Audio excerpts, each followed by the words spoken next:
Hello and welcome to the Providence College podcast. My name is Joe Carr. Our guest today is Dr. Hugh Lena, Providence College's Senior Vice President for Academic Affairs and Provost. A PC mainstay for more than 4 decades, Dr. Lena has had a front row seat for a period of dramatic transformation, and his own impact has been immeasurable. He joined the PC Sociology faculty in 1974 and has served with distinction as a scholar, mentor, role model, and leader. His service as provost, which roughly coincides with Father Brian Shanley's presidency, is notable for stellar additions to the faculty, for the deepened integration of research into the PC academic program, and for any number of decisions that have served to raise the college's stature as a premier Catholic liberal arts institution. Hugh, thank you for taking the time to join us today. Let's start by talking about the current situation as the world deals with coronavirus and COVID-19. What are some of your observations on the way the faculty and staff have stepped up to make this work under these circumstances? Yes, it's been a remarkable transformation. I would say with only a little bit of exaggeration that the faculty moved heaven and earth in order to make this happen. Most institutions of higher education gave their faculty a week or 2 weeks to prepare for a transition to remote learning. We gave our faculty only 2 days. And so it was really remarkable that they were able to step up and move to a remote instructional process within a very short period of time. Overall, we've been monitoring the progress that our students have made and our faculty have made during this time. And I think it's just really remarkable that we've been able to maintain the quality of our academic experience during this time of difficulty. And during those 2 days, the college really had to tap the expertise and creativity and energy of its professional staff in academic affairs too. Some thoughts on the people who made this work in terms of providing the technology and how to make it all effective? Yes, no question about it. I mean, we had the technology expertise and we had the facilities and infrastructure to make it happen, but it wasn't something that most of our faculty used on an extensive basis. And so the support that's been provided by all of the IT staff, the instructional technology people, the staff in the administrative offices has all been remarkable. And we have, over the course of the time of this COVID crisis, as an office, sent out 39 different messages providing our faculty with resources that are available to them to make this educational experience have the value that we want. And it's been very, very helpful to have all of that support behind us. Does anything stand out in terms of what you have seen, significant challenges that had to be addressed and how they might have been managed? Yeah, one of the most remarkable things that I think has happened is that the faculty generally, when they're teaching in person, are focused on the content of what they're teaching. And what this experience has done for a lot of our faculty is get them to think about how to focus on student learning rather than just the content. We learned very early on that the faculty had a tendency to overwork the students by just adding on more assignments and more time, synchronous as well as asynchronous time. But over time, over the experience, the faculty have adjusted to recognizing that what really counts here is what the student learning is, what's happening with student learning rather than making sure that they deliver the content that's in their syllabus.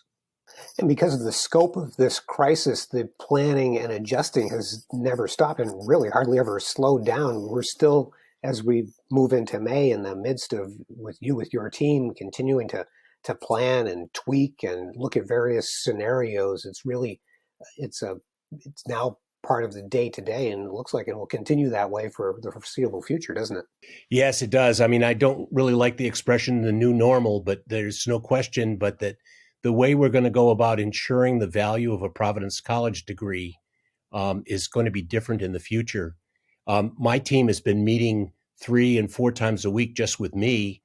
Now what we're involved in is conversations with the other divisions and with the officials at other colleges and universities in Rhode Island, as well as the state government, to figure out how we're going to plan effectively for the future.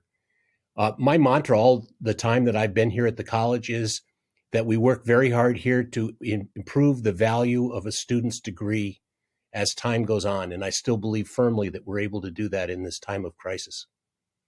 Mentioned at the beginning that you are a sociologist. So how does a sociologist who has become provost consider these challenges, and how does that affect the ways that you manage your responsibilities? Joe, I can't tell you how much I appreciate that question because I haven't acted as a sociologist in quite a while. But I do believe that the discipline that I was trained in is extremely helpful in these kinds of times. The discipline of sociology has a long tradition of studying the nature of social organization in crisis situations. When there's a major flood or an earthquake or a 3 Mile Island, social disorganization often sets in. And so, although I'm not a disaster specialist, clearly my training in how to understand and move through periods of crisis has been helpful. I think probably one of the most important things that I've learned is that the culture that we live within and the values and norms that we follow on an everyday basis continue to operate in times of crisis. And if we can rely on that confidence that we trust in tradition and values and norms, then it really helps a lot. Well, I should say that all of us who care about Providence College are grateful that you are in a leadership position at this time, and really thankful for all that you and all of your colleagues are doing to help make this work, while also keeping an eye on the future and the college's continuing aspirations to grow and to thrive. So this is certainly a test, that's for sure. One of the things I said to my staff when I first moved into a full-time administration was that we were encountering not problems, but opportunities. And I continue to be optimistic that what we learned through this experience represents for us, for the most part, an opportunity, not a problem. Oh, that is good to hear. Thank you for saying that. So let's talk more about you. To place this in time, I hope you all mind, you joined the faculty a few weeks after Richard Nixon resigned. So in 1974, a while back. What was Providence College like when you joined the faculty? Well, if I could just go back just a little bit in time and tell you my story about my arrival here. I graduated from college 50 years ago this year, and my last semester in my undergraduate school was marred at the end by the killings of students at Kent State University, which was 50 years ago last week. As a result of that, there was a national student strike. Classes were canceled. Students had to deal with pass-fail grades, and commencements were disrupted. Here I find myself at the end of my career here at Providence College, 50 years later, experiencing deja vu all over again, with classes in their normal sense canceled, students taking pass-fail, and no commencement on time. The aftermath of the 1970 disruption on college campuses was still present when I arrived on campus. Although the concern about the draft for the Vietnam War, the student unrest was certainly much dissipated at that point in time, but there were still remnants of it. I can remember the first faculty senate meeting I went to. The Senate met in the Aquinas Lounge, and it was my first experience with a lot of my colleagues in a public setting. And most of the meeting was a debate about whether at commencement the honor guard should wear silver helmets that look like General Patton. There was a lot of objection on the part of student demonstrators at that point in time to eliminate the so-called military-industrial complex. And I thought, such an august body of the faculty senate is going to spend all of its time talking about helmets? Very surprising. There has been a little bit of discussion among some people we've been around in recent weeks about those days. And in this context, it's actually a specific person, our friend Bill Hudson, the political science professor who has been a guest on this podcast and who has his own, arrived around the same time, and you were in the same office building, Howley Hall.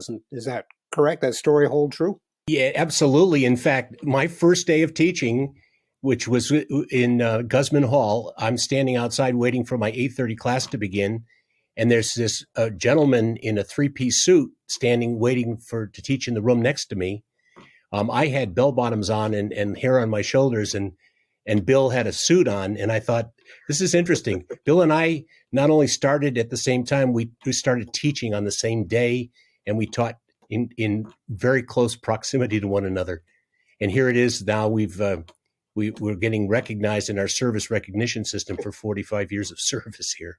And stellar service at that in each case. Classes in Guzman Hall. Some of us remember that. That was the classrooms down there. So sure, where the chapel was. So the other thing that I would, yes, the Guzman Chapel was, an important place for students, as well as the Aquinas Chapel, both of which now have moved on to another form. The other thing that was really important about my arrival here was that it was the first year when women had been students for full 4 years at the college. And at that time, there were about 2,000 undergraduates, and there was a significant amount of conversation about the arrival of women, in this case, getting degrees from the school.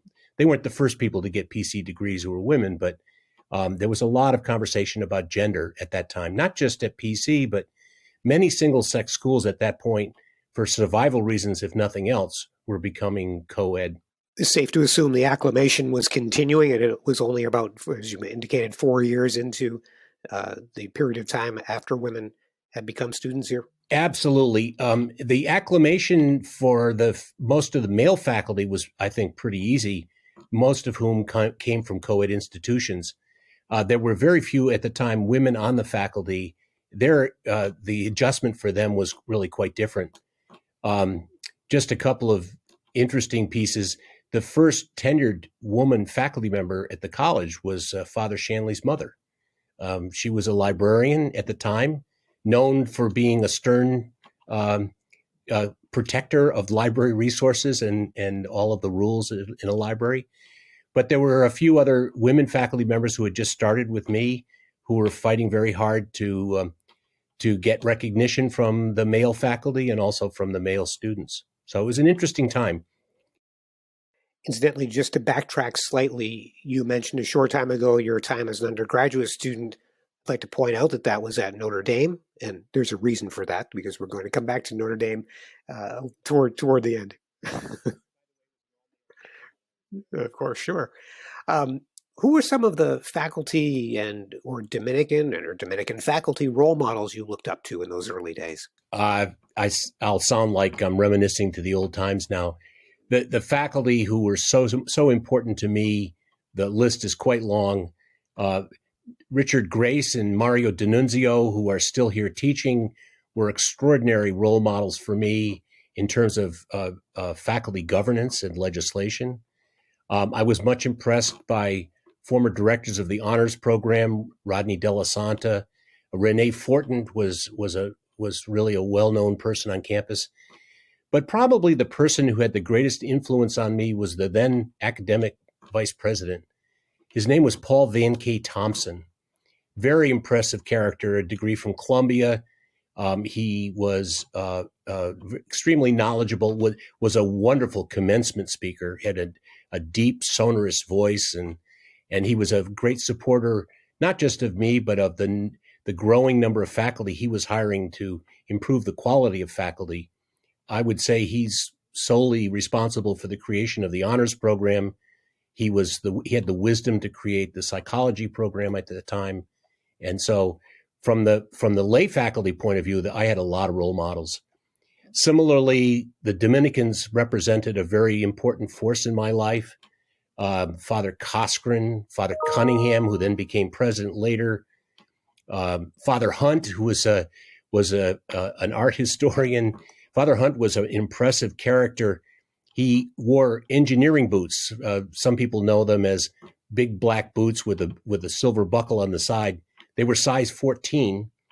And Father Hunt came to me one day and said, "Lena, your name's Lena. You're Italian." And I said, No, actually I'm Irish. My family changed its name when they immigrated to the United States. He said, "No, I think you've got to be Italian." And I said, "No, Father, I don't want to be disrespectful, but I'm Irish." And he said, "Well, your family must have lived in Italy at some point in time." He wasn't giving up on that, huh? So he wasn't giving up, and that was they were iconoclastic Dominicans at the time. Some of us know about the Colonel Del Corso, who rode around his campus. You're shaking your head, Joe. I know you know who I'm talking about. Well, we were all scared of him. Yes, yes, so sure. He rode around his bike like the Wicked Witch on the West, and cracked down on students who were misbehaving. Father Peterson, who became president, was an important role model for me. Father Lennon was very important. Father Reed, the Fathers Kenny. There were two people in the philosophy department who were brothers. So a lot of really fond memories of the importance of both lay and Dominican faculty in my formation as a faculty member. It's interesting. The first five you mentioned all have spaces named for them in the Ruane Center for the Humanities. And you mentioned Dr. Thompson being responsible to a large extent for the formation of the honors program. But those are also, to some extent, the people who stood up the development of a Western civilization program starting in 1971, which persists today as the centerpiece of the academic enterprise that you oversee. That's correct. No question about it. And at that time, when I came in 74, we were still kind of tweaking that system. It was a fairly controversial move at that point to cut down on the number of philosophy and theology courses and to think about a creative way of introducing our students to interdisciplinary inquiry around the history of Western civilization. In the interest of time, I'd like to jump over a bunch of years and bring up closer to the present. Father Shanley is finishing his 15th year as president, and for almost all of that time, you have been the provost. So most people probably know this who are listening, but the provost oversees the academic program, and the academic program in virtually any institution, and certainly in this one, is the largest part of the enterprise. And so much has happened. Could you ever have imagined the dramatic changes that we've seen at Providence College in the past 15 years or even the past 6 or 7? No. I mean, we have been blessed with the opportunity to hire over 60% of our faculty during that time. They're remarkable in terms of both their scholarly achievements, but also as important to me is their willingness to do what I call hand-to-hand combat with students. Senior faculty be willing to teach introductory level courses. They're available for students. They're really committed to being teacher scholars. And that's been remarkable. I certainly didn't anticipate the growth in academic buildings. You know, one of the things that Father Shanley always mentions is that buildings are really in and of themselves not important. It's the people that are important. But what we've done here is use the people to create spaces where they can profit and they can flourish. And from an educational point of view, from a pedagogical point of view, the interplay between the structures that we build and the way that we go about our teaching and learning are married in a very wonderful way. So that's been remarkable and unanticipated by me. What is it that has fueled all this progress? Well, I think at its heart is the Dominican commitment to pursuing truth. I mean, that sounds like a cliche, but for me, it's not. I think that there's always been a desire on the part of people committed to the PC mission that we continue to improve. In some ways, it's like what I would call the Rhode Island syndrome. We kind of see ourselves or saw ourselves in the past as the little guy. And so the striving to not be the underdog and to improve has always been an important driving force at the college, in my opinion.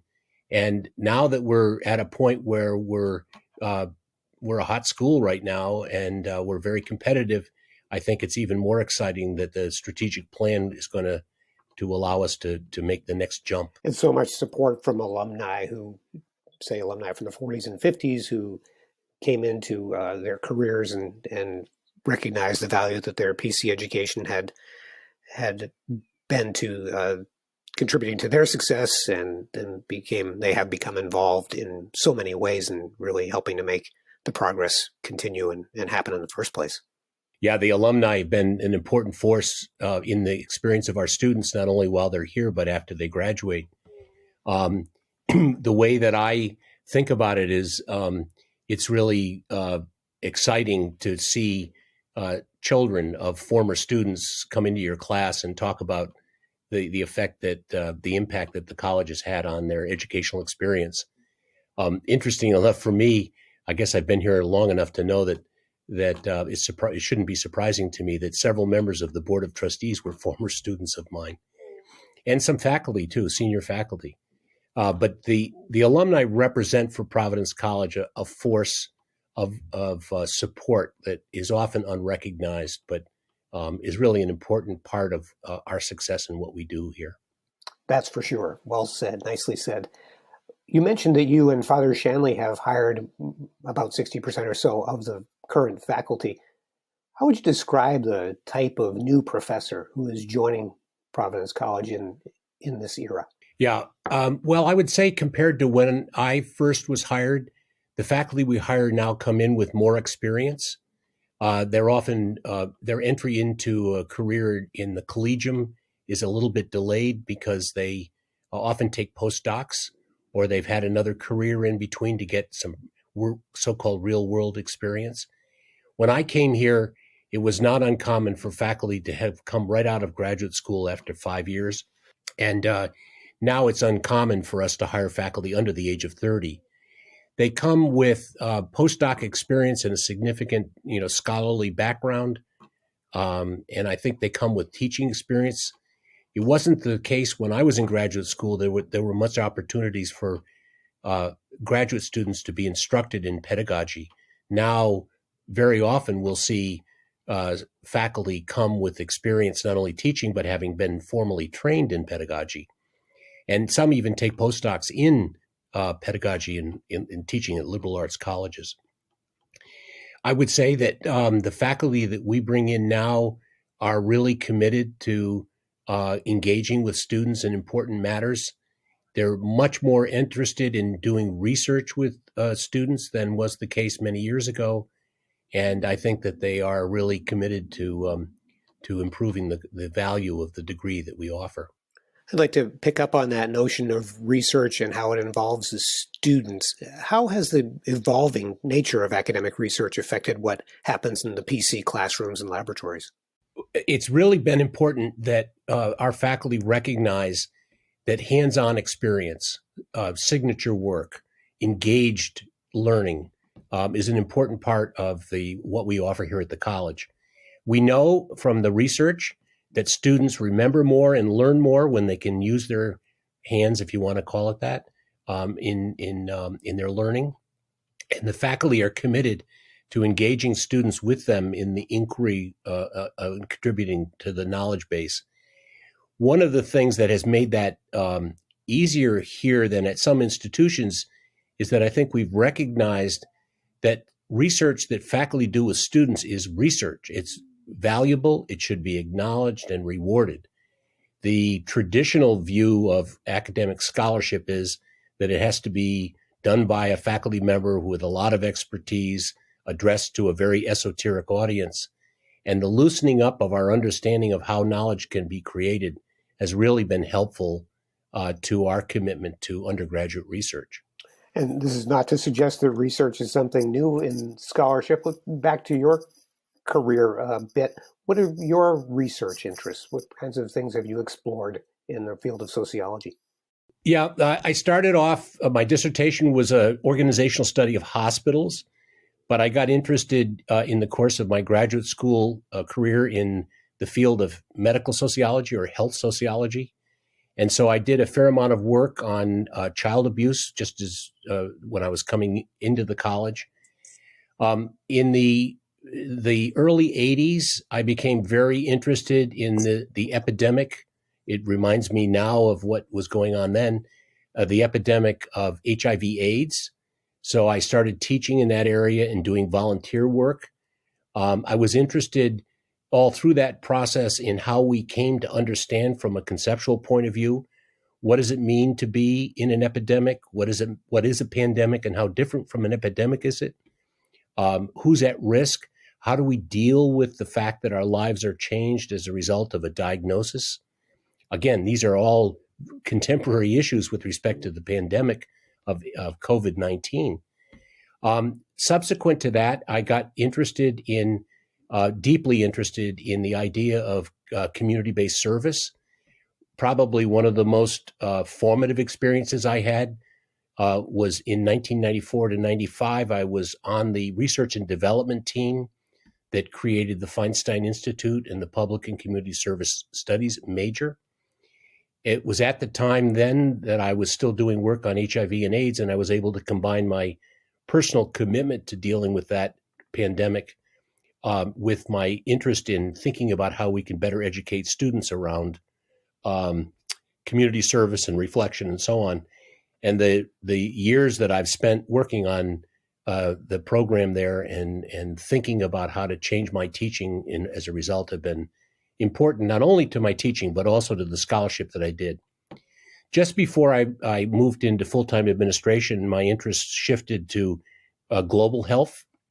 And I was looking at political and economic factors that influence how countries can provide basic needs to their population. At that point, I was interested in making a distinction between what does it mean to devote resources to healthcare as opposed to devoting resources to medical care. At the time, thinking that countries are often better off and their quality of health is much better if they invest more in basic needs like education, sanitation, poverty, than if they invest in more hospitals and doctors. Fascinating stuff, and the connections to real world issues today are very interesting. Like Father Shanley, you also continue to teach. Can you tell us a little more about that and why it's important to you and what you get from it? Well, Joe, the simplest answer to your question is I was hired to teach. I don't think that what I do now is not teaching, but there's something about the energy that young people bring to an educational experience that's just exciting. I used to say that each semester is like a new job, a new set of challenges with new people who are excited to learn with you.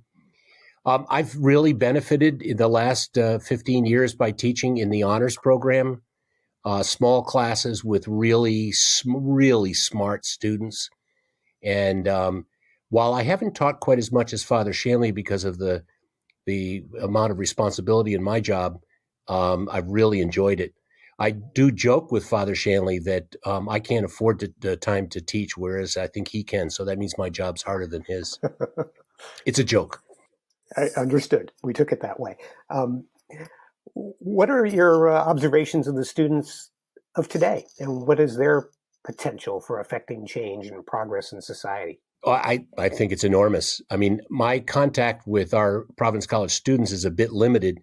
I do have a student advisory council, and my top leadership team meets with them 3 or 4 times a year just to learn what's going on the streets.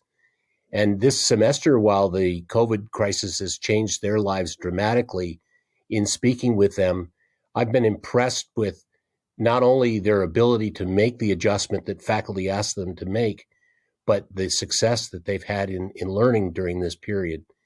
So, I think the students are highly motivated to be successful, maybe not quite as idealistic and committed to community-based services, perhaps it was 25 years ago or so, but nonetheless still civic-minded and really committed to the institution. They love it here. Let's talk a little bit about your family and about yourself, Hugh. You have a wonderful family. We see your wife, Sue, is around all the time and a friend to a great many at Providence College. So tell us about the family. Sure. Sue and I met on a blind date in our senior year in college and got married about 5 months later. Our deal was that for 4 years she'd work and I'd get my PhD, and then she could do anything she wanted, and I would work for at least 4 years. She did get her master's degree here at PC in education and taught for many years at 5th grade, and then became an elementary school head at a private girls' school here in the city. She decided to retire a few years ago, but she still is doing tutoring, mostly on a volunteer basis, and doing quite well. That the decision that she made after 4 years was to have a child. And in fact, when I moved here to Providence College, the first semester I had to finish my dissertation, I had 3 new course preparations, and I had a new baby. That new baby is, I didn't anticipate this, but she became a sociologist, got her PhD at Columbia, and now, in fact, is an associate professor with tenure at Teachers College, Columbia. She's a sociologist, as I said, but she's interested in culture. And in this past semester, she's actually published 2 books. Her second book with Princeton University Press, and her third book is with Stanford University Press. She travels around the world a lot to lecture on her topic. She's interested in how culture change takes place and how elites control the production of culture. It's, for the most part, when I talk to her, a topic that I don't understand very well. But it is very pleasing that she is a sociologist. There aren't very many father-daughter teams in the discipline of sociology. If I could tell you one quick story, she and I did some work together when she was in graduate school, and we were delivering a paper in Toronto. And it said Jennifer C. Lena, Columbia University, and Hugh F. Lena, Providence College. And as she started to talk and give the presentation, I noticed that the people in our panel were not even paying attention to what she was saying, at least I could imagine. They were trying to figure out what our relationship was. And so I finally stopped her about 2 minutes, 3 minutes into the talk. And I said, look, here's the deal. We're not married to one another, which, in my discipline is sometimes a possibility. I said, I'm the father. I'm at a small Catholic school in the Northeast. She's my daughter. She's at an Ivy League university. And once I had said that, then it was fine. They paid attention to what we had to say. Now that we've got that straight, we can move on. Right. So that's the family. That's great. We're all doing well. We're staying healthy. My daughter has decided that she's worried that I come into the office every day, so she's sending me Blue Apron meals so that thinking that it'll keep me home. Very nice. Very good. A good thought, that's for sure. You travel quite a bit, you and Sue. What is it that you enjoy about travel, and what do you gain from it? Yeah. Well, when I was growing up, my father was only home with the family. I had 5 siblings, a half an hour a day. He didn't get a chance to travel much, although he did do a trip in 1962 to Africa. He was on a traditional safari. He was a physician, right? He was a physician, a surgeon, mm-hmm. and stopped on the way and got a degree, an honorary certificate or something like that from the Pope. But anyway, he never got a chance to travel. And so when my mother passed away, it was an opportunity for him, as he was winding down his surgical career, to travel. And he wanted to travel with someone who knew how to travel. So I considered that my interest in travel came from my desire to learn with him, to be educated alongside him, because he spent so little time with me when I was growing up. And so for me, travel is an educational experience. I take a log every time I travel, writing down what I've learned. And that's been an important part of the relaxation now that my wife forces me to have. But it's about education.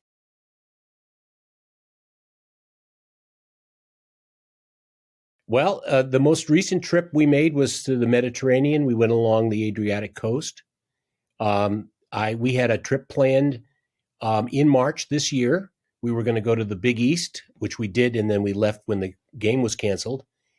We were going to go to Abu Dhabi, where my daughter was going to give a talk on her book, and then to Istanbul for 4 days for a vacation, and then go to Berlin, where my daughter teaches 4 times a year at a university there. And of course, the COVID-19 pandemic, especially over in Europe at that point, did not allow us to take that trip.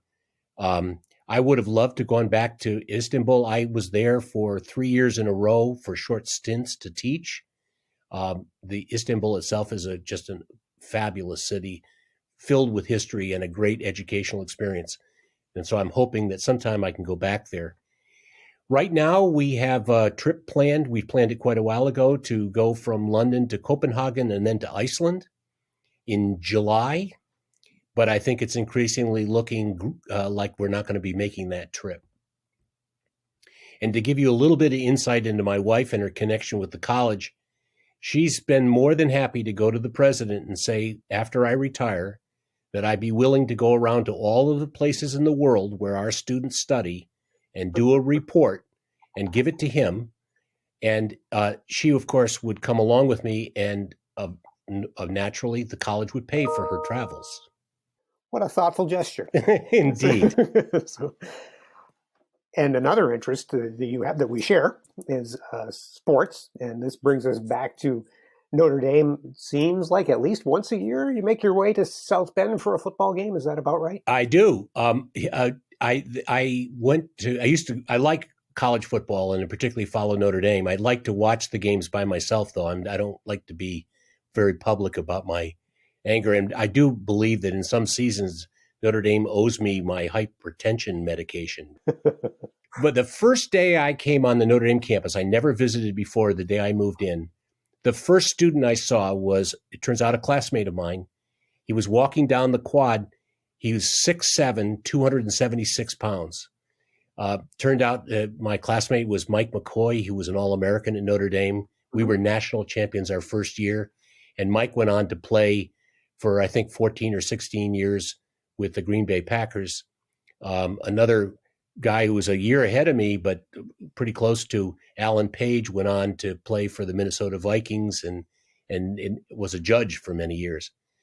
So I got interested in football while I was there, but didn't go to a game until 1992.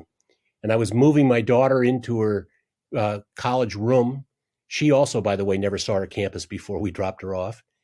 And I was introduced to her roommate's father, who turns out was a classmate of mine at Notre Dame and a doctor in Boston.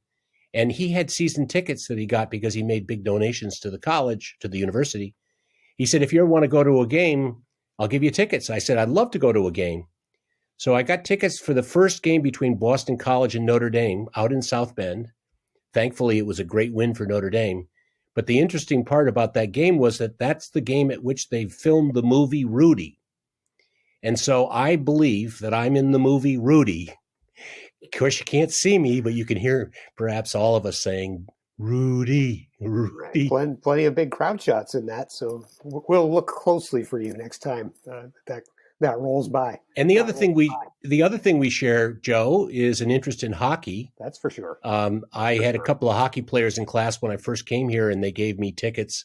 I didn't understand the rules, so we got season tickets so we could learn more about hockey. And I became great friends with a lot of great players, starting with the Wilson brothers at Providence College. And good place to start. Yeah, Randy Velichek and Robbie Goudreau, and Brian Burke was a pretty close friend. Tim Army I had in class.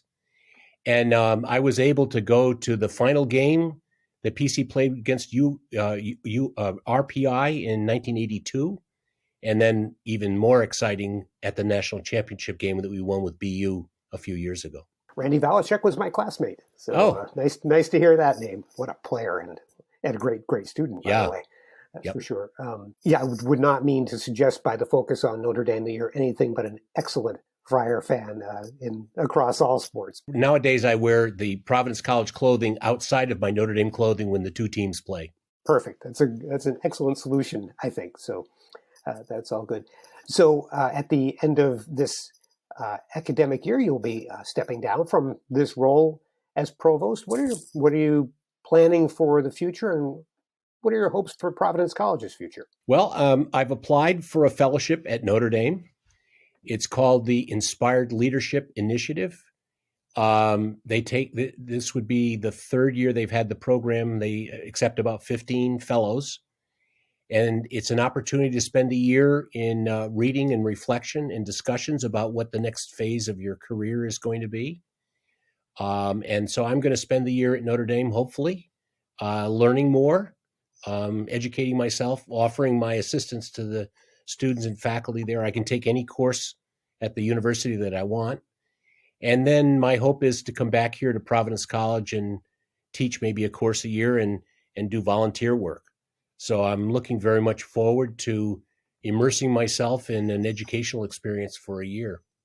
My hope is that the trajectory that Father Shanley and I have been working very hard on, it's not a hope, it's a knowledge that we know will happen, that trajectory will continue.